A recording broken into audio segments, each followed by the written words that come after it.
feature presentation. Welcome back to another Untitled movie review from TIFF 22. I am one of your hosts, Matt Rohrbeck, alongside he's allergic to tomatoes, but he is tomato meter approved, Eric Marchin. Matt, we are covering films that we did not review during the Toronto International Film Festival. So, for the next couple of weeks, if you're listening or watching, you will be seeing quite a few movies, as you have said before, trickling out. We have stuff planned and prepped already. As you're hearing this, our review for Pearl is probably already out. And so will be upcoming movies like The Greatest Beer Run Ever and even How to Blow Up a Pipeline. So there's plenty of stuff to listen to and On enjoy. top of Triangle of Sadness, Banshees of Inisherin, Empire of Light, The Whale, Glass Onion, The Fablemans, Bros, Brothers, I Like Movies, and as weird, the Al Yankovic story. And then, as Eric mentioned, we will be almost putting out a review per day. It might not be every single day, but we are going to kind of spread out the rest of our TIFF content over the next couple weeks. So over on the reviews channel, which you're already on if you're listening to on podcast services, or over on YouTube, and we're back on video and with good microphones, as you can hear. Yeah, we just decided halfway through the festival that, we got some of the heavy hitters out. Women Talking was one of those heavy hitters that we wanted to get done during the festival, but due to scheduling, and it was, you can listen to our wrap-up show over on the Untitled Movie Podcast, episode 132 as well. It just became kind of difficult, and we like that kind of on the ground feel, but obviously this is, I think, a way better environment to review some of these movies. So I'm glad we're back at home. It's sweater weather, Eric, and we're going to be talking about Sarah Polley's Women Talking. Yeah. So this is one where, just to preempt this just a little bit, where, like, you know, I don't know if we can bring a greater insight to this, Sure. being two cis, white gender men and what have you. So, we want to be, um, as perceptive and as open and as honest as we possibly can, but we also realize that if we miss something that maybe someone else can bring to the table in terms of criticism, maybe this isn't the Totally. first place to go to for No. this review. There's other stuff out there that's much more kind of succinct and well written and detailed. So take that with what with a grain of salt from us. But again, we both love the movie. Yeah. Spoiler alert. um but yeah, it's always good to have different perspectives, and so I I think both of us can say that we're advocating to read other reviews, especially from the point of view of women. So please I do that. absolutely agree with that. Pause this, and if this is the first review you're listening to, go seek out some of that criticism. We have an opinion on the movie, and we both, Yeah. yeah, like Eric mentioned, we loved it. But I totally agree with Eric's sentiment there. But Eric, it's been over a decade, I believe, since Sarah Polley directed a feature film. Stories We Um, Tell, yes. So she's directed 3 feature films before Women Talking: Away From Her, Take This Waltz, and the documentary Stories We Tell. This is her 4th film, an adaptation of Miriam Taves's novel of the same name.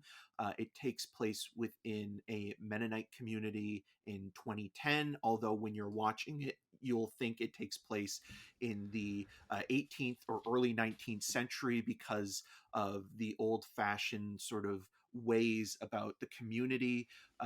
What the story is essentially is a group of women converse in a barn as the men are away trying to bail out rapists and sexual predators, of whom have been drugging and raping the women who are having a conversation. And the conversation surrounding the topic is mainly to decide whether they stay and do nothing, stay and fight, or leave.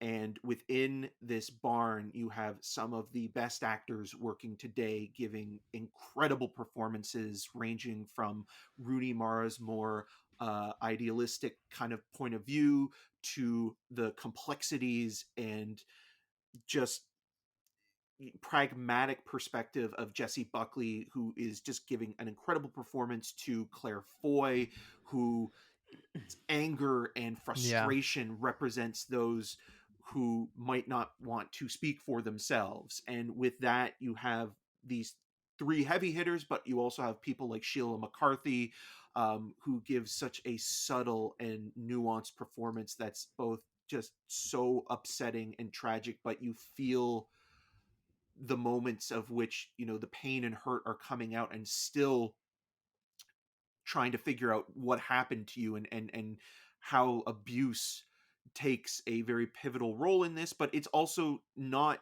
all tragic. And that's something that I'm going to be talking a little bit about as well, because my brother Kyle, and his partner Heidi also saw this movie, and they attended public screenings in which Sarah Polley was at both of them. So I think it's good to have that perspective as well. And one of the things that Sarah Polley talked about was that she wanted to make sure that there was some levity in the film, Yeah. and that it wasn't all completely focused on this very serious subject matter, that there were moments where you could break and find, community and communal kind of qualities within it, and moments of, relating to one another and understanding, and break that tension, not dissimilar to how we were talking about that in How to Blow Up a Pipeline, where you need those moments to kind of balance the more kind Yeah. of serious Heavy and yeah, heavy subject nature of matter. the movie. Yeah, totally. And I think she absolutely nails it. You mentioned like the absolute heavy hitters that you have in this movie, and it is an actor's kind of showcase, but it never feels showy. It's a very stage like movie because it is basically in one singular location through a series of meetings in this barn, but it never feels stagey in the negative way. I feel like Sarah Polley uses editing techniques really well to show some of those flashback and those disturbing sequences in really, quick moments while these women are talking in this barn. I love the editing. Those performances from Rooney Mara and Claire Foy and Jessie Buckley. Shout out to Michelle McLeod as well, a local actor from Toronto. I actually is a friend of mine. I met her at a party a couple weeks ago. A wonderful woman who gives a very great performance as well, and has one really great sequence where she experienced an anxiety attack, and I think she's great in the film as well. I thought the score was wonderful. You'll get into some of the cinematography, maybe issues that you had, Eric. That didn't bother me so much, but again, much like How to Blow Up a Pipeline, I just think its use of editing in flashbacks, I think, is what I think is most effective in the movie, because I feel like it could have felt very showy and stage like, because it is very much, like I said, like an acting piece of and could have maybe gone overboard in moments, but I feel like it never quite does. And I feel like it all feels very grounded. And those moments that Sarah Pauli uses in those flashbacks are brutal and disturbing. But it never feels gratuitous or lingers on them long enough to make it feel kind of exploitative or anything like that. Like, it really is just showing the pain that these women went through. And I think it was really effective showing those in those flashbacks. And yeah, the cast is absolute, dynamite, and it is just like it was a powerful experience, and I just really enjoyed it. It was one of the first movies we saw. It lingered with me throughout the whole festival. And it just shows, like, Sarah Polley, please don't take another 10 years off, because she's very good at this. Yeah, I mean, she hasn't been completely absent. She No, she's did done some direct short films and episodes, stuff. and Yeah, I think it's Alias Grace, the Margaret I just mean Atwood. from features, right? Yes, Yeah, yes, yeah. No, and I agree with you with that. And I mean, she's also a wonderful actor as well. yeah, And yeah, watching the film, you mentioned kind of the stagey quality, and the blocking of it is beautifully done. And I think the direction can be taken for granted in terms of like what she totally. is doing, in terms of, getting amazing performances out of an ensemble cast that's incredible in this movie, but also how, people sort of move from one location to another within the barn, I In this think is barn, yeah, important. And the way that, like, the conversation kind of turns itself, and sort of the debates that go on back and forth, and it's very much in that vein of Sidney Lumet's 12 Angry Men, where it feels like it is a courtroom drama. It yep. feels like it is a jury pool having that conversation before making a verdict. And it's the modern day version of that in a lot of ways. It's completely compelling, and it shows you that you don't necessarily need a lot of flashy film sort of language or film literacy in order to tell a really compelling story.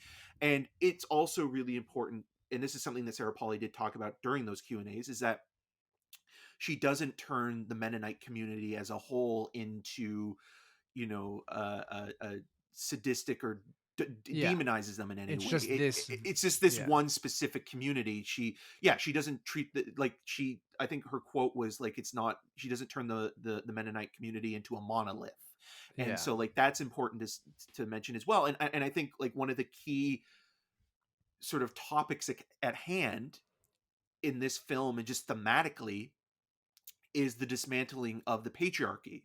And that's kind of like the key point. It's like, okay, Yeah. well, how did this happen? Why did it happen? How can we stop it from happening? And it all stems back from, generations of boys becoming men and learning the habits of the Their generations before fathers and and being yeah. taught. And we do have one male character played by Ben Wishaw who's basically documenting what is going on and remaining for the most part as a neutral party, even though he has feelings for Rooney Mara's character. And so with that, you're seeing the perspective of, okay, this is a guy who was excommunicated, but then came back to the community to teach. And he has that perspective of, okay, like you can see, these young boys, these children that aren't corrupted, slowly but surely learning the old ways. And Yeah, I because think you're not that's born bad, right? You learn no. to be And it bad. makes a really And great argument that it's not just simply, it's the nature versus nurture argument in a lot of ways. But again, like it's looking at how the patriarchal system needs to be taken apart and analyzed and then also rebuilt in a way that is more equal and fair to everybody. And that to be taught very early yeah, too. and what the women want in this barn is like the bare minimum. Oh, totally. Yeah. Like it's nothing like radical. Like even though I mentioned, Rooney Mara's character being an idealist, like even the things that she wants is just like basic human rights and necessities to live in a place that you're not afraid for your own life or your children's life. And there are moments in those flashbacks that you mentioned, and when it abruptly cuts back to the present and you know why a certain character needs medicine or you know why a certain character has dentures, it makes you so angry Yeah. at what these men are doing. And it but it never makes it about them either, which I think is also really really key to this It's story. always about the women. Yeah. Now I did have a problem with the cinematography, just in the sense of that it reminded me a lot of like a Tom Stern Clint Eastwood collaboration. If you've watched any of those movies from, I'd say, around Mystic River to Gran Torino or Sure. Sully, it has that kind of gray, kind of beige look to it. But again, Polly in those Q&As said that she was partly inspired by photography of Mennonite communities, and originally was going to shoot it in black and white, Oh, but interesting. decided not to because she felt that it was too, like, literally, if you're shooting in black and white, there's not a lot of depth there or discrepancy. Fair. It's more kind of like, again, harsh in its sort of rationalization, or it's what it's trying to tell you. So there's more of a um what's the word I'm looking for? There's it's more complex than Yeah. just simply telling a story that's like has like a good or bad side. That's And I fair. think that's Yeah. even reflective of someone like Jesse Buckley's character, who is the most complex and being complicit to some of the violence towards the women in terms of her husband Klaus, that character.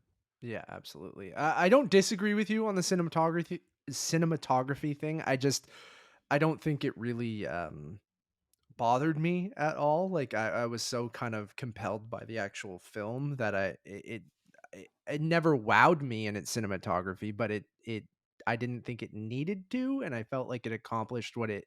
And I know you're kind of in that same boat. It's just Yeah. something that you it did kind of you did notice it more than I did. So I But it could have been a understand that. bulb. It could have, like, we've been talking on the regular show about how, the Scotiabank Theater didn't have the That's greatest true. projection, and we saw this at the Varsity, and I do wonder if that was a similar situation, because it did feel or look a little darker than it even should have Yeah, been I at think that's just times. when you see movies at Cineplex, right? Like, Yeah, and that could be it. So I'd be curious to see if you see this again, or at, which I you want know, to. Yeah. on 4K or at a great theater like the Lightbox or something like that. I'd wonder if that would change at all. Going back to the Ben Wishaw character, like I like Ben Wishaw a lot. I felt like at first it took me a while for me to get into his character because I felt like the American accent that he was doing, it just threw me off. And maybe that's a personal thing. Just I think a lot of the times when you know what someone sounds like and their original accent, like maybe that's just a me thing trying to go, ooh, is his American accent good, or am I just because it's Ben Whishaw doing an American accent, is that throwing me off a little bit? And I felt like, at first I was like, ooh, I don't really like him in this character, but then he does have some great moments throughout the movie that do win you over. It was like him in overalls using that accent. I just like threw me off a little bit. Yeah, Um, I understand what you're saying there, but I think he does some interesting stuff in terms of bottling up his own emotions and not making it about him, even though, his own mother was somebody that yeah, he talks about in a way that was a very positive influence on him and was very much in that same sort of vein as Rooney Mara's character, who was a fighter as much yeah, as she was, a caretaker, and we learn of that as well. And like, there's just a couple moments where you can really see that in terms of how he's able to internalize those emotions in a very um earnest but emotionally powerful way that doesn't distract from the story at hand. And I think that that's really well done. But I also understand where you're coming from. Like, there are just some actors that even when they're doing their best work, it's usually the opposite way around when it's an American doing oh, uh, a totally. That's even European, where worse. where But it's worse. But in this case, yeah, I can understand with some of his natural dialect kind of maybe slipping out there a little bit. But it's also interesting because I think the original story was supposed to take place in Eastern Europe, in Bosnia. So interesting, it was shot in Ontario, and again, like, it's not saying all Mennonite communities. And even, the author of this book, Miriam Taves, comes from a Mennonite community, and she's explored that as well, in the lesser adaptation of All My Puny Sorrows, which is not a great movie, but it shows you that, like, her work with the right filmmaker can really make a powerful and compelling story about religious rhetoric and the idea of dismantling something that kind of has been looming over a community for so long and set in its old ways. So I think, like, a lot is being said there, and even the song choice was different in the book. The song choice, I won't say what the song is, right? although I think the trailer, probably when it does come out, will have it in the Will trailer, have it. but Yeah. it might not. But the song choice is different from in the movie than from the book. In the book, it was California Dreamin'. So I Oh, think that that was kind of interesting. interesting. Might have been used too It's been much used a recently. lot, and even in Yeah. covers as well. Like, I think, I Yeah. I mean, when I say recently, I think one of the most interesting uses Or of just it a lot over film. over time, yeah, Yeah. is Andrea Arnold's Fish Tank has a cover of that song in that movie that's well Yeah. done. But yeah, it is one of those kind of like quintessential movie songs that kind of gives a surreal quality to a moment or scene. So, and I think that that's important, again, going back to the period element of it. It Yeah. takes place in 2010, but the whole time while you're watching it, with the exception of the It feels out of prologue, time almost. yeah. And then when you do have a moment where it kind of breaks that seal, it's very jarring. And again, I think the song comes into play, because then you think, It oh well, the does with song that takes with the place, pickup truck, right? yeah, it Yeah. takes place in the 60s, but then you realize, oh, it's actually, The and 2010s. Yeah. sadly, Like a lot less than closer to now. 12 years ago, right? Yeah. Like, yeah, which I think is intentional for sure. And then speaking of the music, I think I'm gonna butcher her name and I apologize. Hildur Gunnlaugsdóttir, uh, Composer of uh, Joker, and yeah. Joker, who I really liked her score in this movie. I think she's a great composer. Like, I liked her work on Sicario as well, and she's worked with Denis Villeneuve a few times and worked on The Revenant and things like that. But Joker recently, like, I think whatever you think about the Joker movie, I feel like that score even did a lot of the heavy lifting in that Yes. movie. and she has Tar coming up. She's doing the score for that as well. And Excited about I that love movie. her sound, and I feel like it really worked for this movie as well. Yeah, So, I'm excited for, like, because again, when you think of like a lot of composers, again, it's a very male yeah, dominated field, right? Where like the only two I can think of off of the top of my head is her, and also, Mika Levy, yeah. in terms of that as well. And nothing against any of the guys or what have you, but like it is like, it's like you think of Morricone and John Williams, Was and she the first woman to win for best original score? I I'm not sure. I Female don't. nominees. There's a whole thing on Wikipedia. We got it. We got it. So Okay, check that out right now. only 10 women have been nominated in musical score. And then I don't 4 women have won. Rachel Portman, who won for Emma in 1966, Anne Dudley won for The Full Monty in 1997, and Hildur, I'm just gonna say Hildur won for Joker in Right. 2019. So the fourth is lyricist Marilyn Bergman, who won for Yentl for original song. Um, and Hildur is the only woman to win the award under no qualifications. Interesting.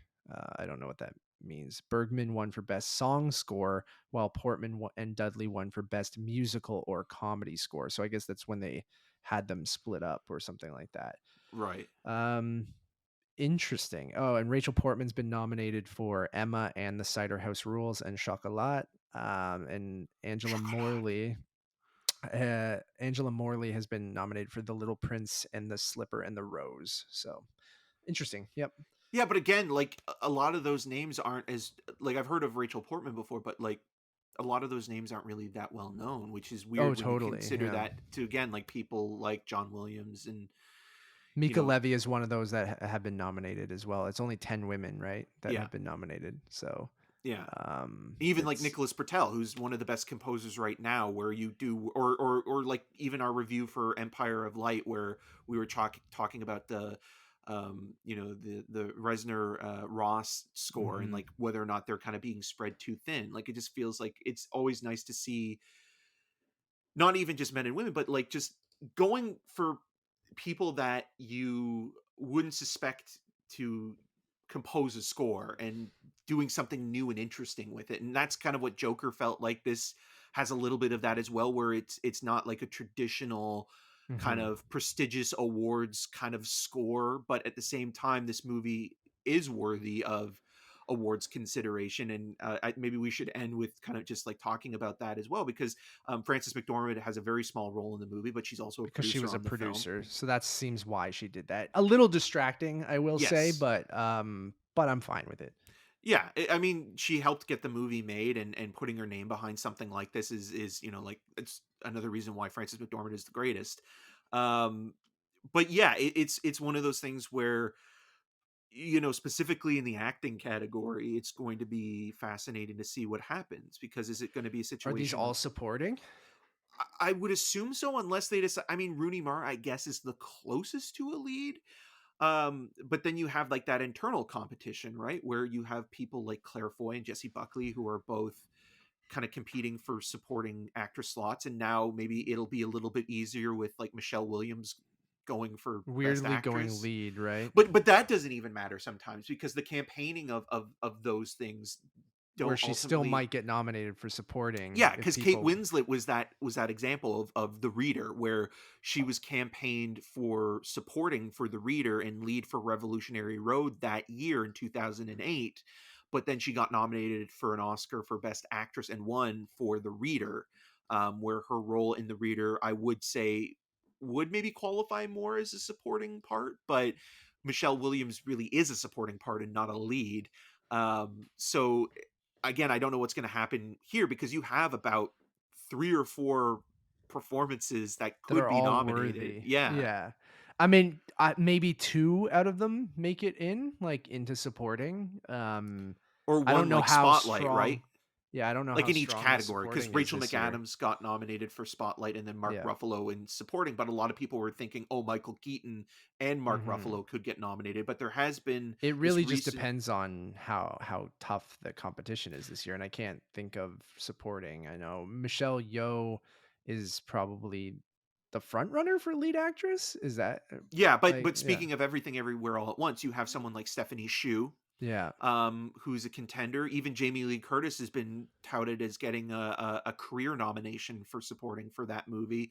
You have people even, in movies that are more divisive, like Triangle of Sadness with Dolly DeLeon, in as Abigail in that third section of the movie, making a big impact. So yeah. there's still a lot to consider, especially within the supporting races. But yeah, it's like one of those things where it kind of feels like you could have two or three, or everybody cancels each other out. Yeah, that's a good point too. All very worthy. The movie is very worthy. You should absolutely go check it out when it comes to theaters in December. December 2nd, it comes out.